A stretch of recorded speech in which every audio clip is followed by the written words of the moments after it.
जय श्री कृष्णा। आज हम माई चौथ की कहानी सुनेंगे और इनका व्रत कब है और उनकी उद्यापन विधि व पूजा विधि और चंद्रोदय का समय वो जानेंगे।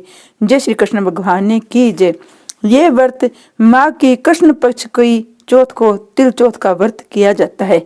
इस चौथ को माई चौथ कहते हैं, तिलकुटा चौथ कहते हैं। इस दिन पूजा में गणेश जी व श्री चौथ माता के तिलकुटे का भोग लगाया जाता है। पूजा के सामान के साथ तिलकुटा अवश्य रखा जाता है और बायने में तिलकुटा निकाला जाता है। और इस चौथ के चंद्रोदय का समय रहेगा 9:15। राजस्थान का यही समय है। अलग अलग क्षेत्रों में 15-20 मिनट का समय अंतराल हो सकता है। अब हम चौथ माता की कहानी सुनेंगे।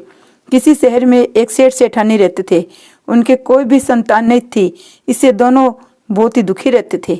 एक बार सेठानी ने पड़ोस की स्त्रियों को तिल चौथ का व्रत करते हुए देखा और पूछा, आप किसका व्रत कर रही हो? इसके करने से क्या लाभ होता है? औरतें बोली, ये चौथ माता का व्रत है। इसके करने से धन वैभव, पुत्र, सुहाग आदि सब कुछ प्राप्त होता है। घर में सुख शांति का वास होता है। तब सेठानी बोली, यदि मेरे पुत्र हो जावे तो मैं चौथ माता का व्रत करके सवा कुले तिलकुटा चढ़ाऊंगी। बाद में वह गर्भवती हो गई, तब भी भोग नहीं लगाया।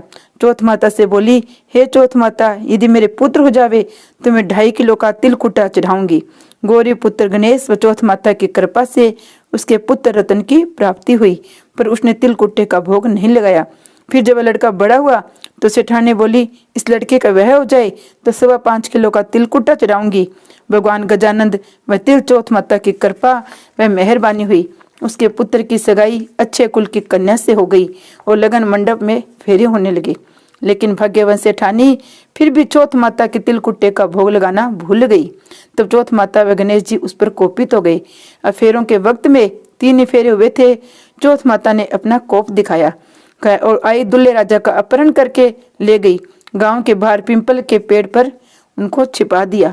सब लोग अचंभे में रह गए कि एकाएक दुल्ला कहाँ चला गया, दुल्ला कहाँ गायब हो गया।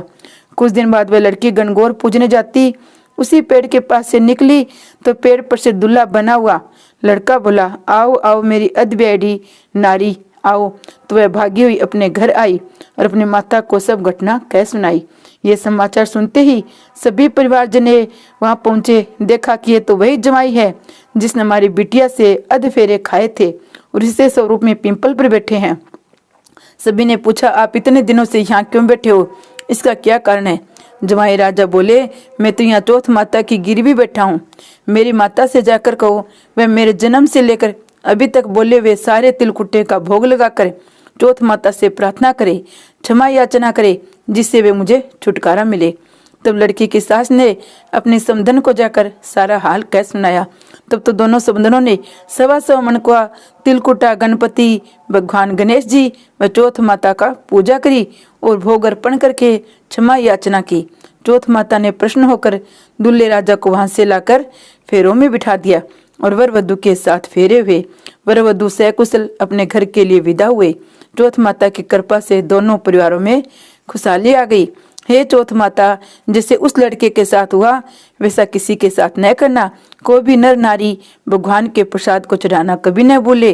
गणेश भगवान व तिल चौथ माता की जय। हे गणेश जी भगवान, बैंगों पर तिलकुटा चढ़ाने से प्रश्न हुआ, वैसे सब पर प्रश्न होना।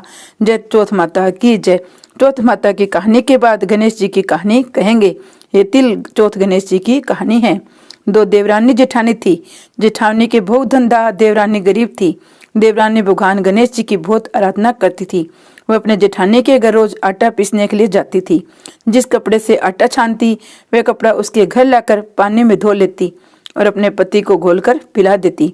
एक दिन देवरानी के बच्चों ने देख लिया। वे अपने से माँ से बोले कि माँ, चाची तो अपने घर से आटे का कपड़ा ले जाकर चाचा जी को घोलकर पिला देती है। इस पर जेठानी ने देवरानी को कहा, आज घर जाओ तो आटे छानने का कपड़ा यहाँ रख कर जाया करो। देवरानी ने वैसा ही किया। घर गई तो उसका पति बोला, मुझे चूर्ण घोलकर पिला दो।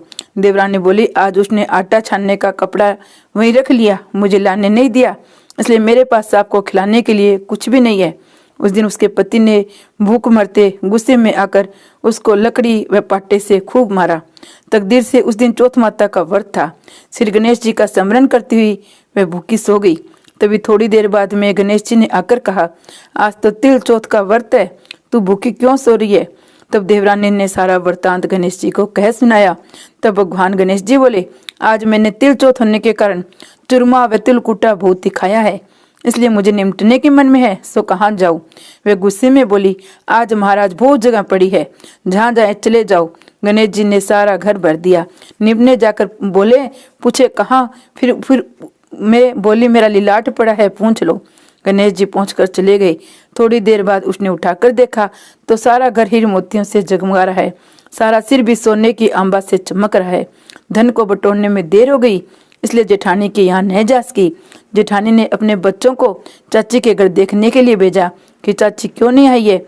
बच्चों ने आकर देखा तो वहाँ हीरे मोती का ढेर लगा है। तब बच्चों ने आकर अपनी माता से कहा कि माँ, चाची के तो बहुत धन हो गया है। जेठानी भागी भागी अपनी देवरानी के पास आई, पूछा कि इतना धन कैसे हुआ? भोली भाली देवरानी ने सारी घटना सच सच बता दी। इतनी सुनकर जेठानी अपने घर आई और अपने पति से बोली, मुझे लकड़ी से पाटों से मारो। देवरानी ने देवर जी को बहुत मारा, इसलिए उसका बहुत धन हो गया। उसका पति बोला, तू धन की भूखी क्यों मार खाती है? लेकिन वो नहीं मानी और बहुत ही मार खाकर अपने मकान को खाली करके श्री गणेश जी का स्मरण करके सो गई। गणेश जी महाराज आए और कहने लगे, फालतू में मार खाने वाली, उठ, मुझे बता मैं कहाँ निपटने जाऊं? तब वो बोली, मेरी देवरानी के तो छोटा सा मकान था, मेरे तो बहुत बड़ा मकान है, जहाँ इच्छा वहाँ चले जाओ। गणेश जी ने निमट कर लिया। तब बोले, पूछूं कहाँ? तो जेठानी बोली, मेरा लिलाट पड़ा, पूछ कर चले जाओ। थोड़ी देर में उसने उठकर देखा, सारा घर सड़ रहा है, बदबू आ रही है। तब बोली, गणेश जी महाराज, आपने मेरे साथ छल कपट किया है। देवरानी को तो धन वैभव सुख दिया, मुझे कूड़ा दिया। गणेश जी आए, बोले, तू धन की भूखी मार खाई। जेठानी बोली, क्षमा याचना करने लगी, हे महाराज, मुझे तो धन नहीं चाहिए, अपनी ये माया समेटो। गणेश जी बोले, तेरे धन की आधी पांति देवरानी को दे दे, तब वह अपनी माया समेटूंगा। गणेश जी ने आधा धन देवरानी को दिलाया, लेकिन एक सुई नहीं दी। तब भगवान ने एक सुई भी देवरानी को दिलाई। तब भगवान ने अपनी माया समेटी। रिद्धि सिद्धि के दाता है गणेश जी महाराज। जैसे अपने जेठानी के साथ किया, वैसा किसी के साथ नहीं करना। जैसा देवरानी के भंडार भरा, वैसे सभी के करना। कहतेगा सुनतेगा उकारा भरने का, सबकी मनोकामना करना। बोलो गणेश जी महाराज की जय। चौथ माता की जय। चौथ माता के व्रत करते हैं और चौथ माता का उद्यापन करते हैं।